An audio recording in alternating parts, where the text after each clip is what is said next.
بالنسبه لي فام اللي عندهم تضخم في هاد العضلات والناس اللي عندهم اون جينيرال لو بروكسيزم اللي كيتغززوا لهم سنانهم.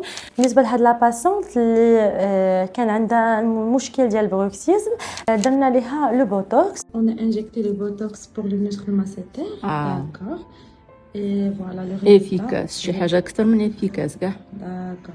اش محتاجه ديري لو ميكرونيدلينغ، لا كيني اللي كنت كندير 3 المرات في السيمانه صافي الحمد لله. دونك بالنسبه للبوتوكس ديال هذه المنطقه كنقدروا نديروه شاك 6 موا اي ابري كتبقى غادا العضله تتخفف. مابقاش عندك لو بليكس صافي، مابقاش تحسي بوالو. نو